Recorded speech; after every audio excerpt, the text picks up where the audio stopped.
I recently asked a question in my Instagram stories, and that was, would you rather have a really strong top voice for the high pitches, or would you rather have a really beautiful middle voice? I was actually surprised. I thought that a lot of people would answer the high voice is really important, but the middle voice was actually the majority of people said the middle voice. And that's great because it's the middle voice that you will be using most of the time. The high notes only appear sometimes. So let's talk a little bit more about middle voice and why it's so important. Welcome to today's video. In case you don't know me yet, my name is Freya Casey. I'm a professional singer and vocal coach from Germany. And by the way, if you don't follow me on Instagram yet, you can do so by looking for @FreyaCaseyMusic. So your middle voice, let me just demonstrate. Your middle voice is what you will be using most of the time. You will be using your middle voice most of the time. Versus your high voice is only going to come up sometimes. This is a song. This is a song.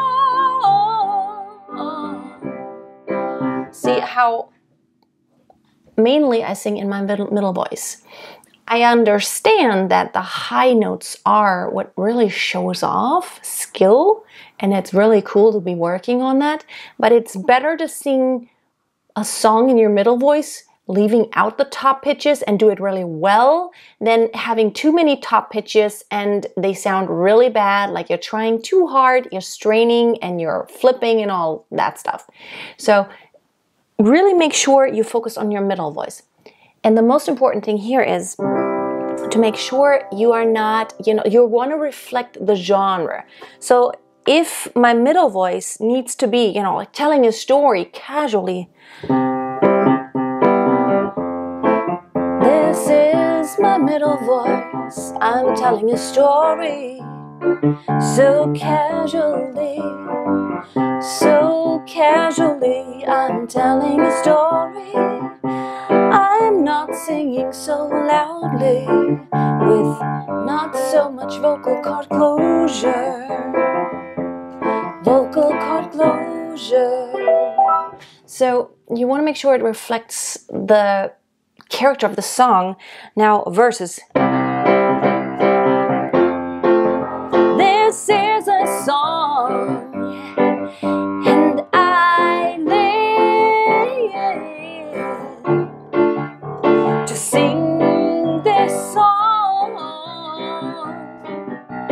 This is strong because this is the message.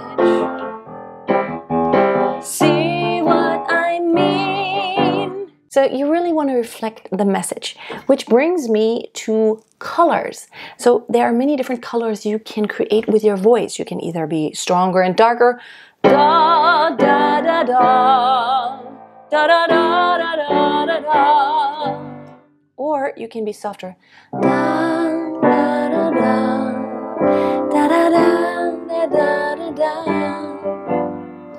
So you want to make sure you look for the best fitting sound in your middle voice, and then it will connect seamlessly to the top, to the bottom.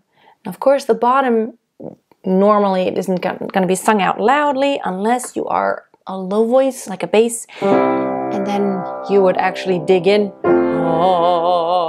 But I'm not a bass, so for me it will be the high notes that are more present.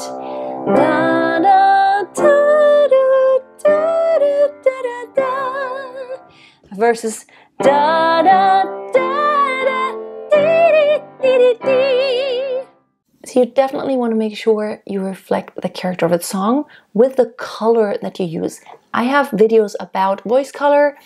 It's really about shaping the resonance and what you mix in, if it's a little bit more chesty or heady, where you are register-wise, and then of course shaping the vowels, whether they are more nasal or more open. You can create all these different cool colors by moving around the soft palate, the larynx, the pharynx, the tongue, all these moving parts, and the lips, you can create all these different sounds.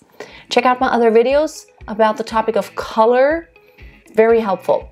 Thanks for watching. I hope to see you next time. Until then, always keep a song in your heart and always keep on singing. Makes me feel sad for the rest.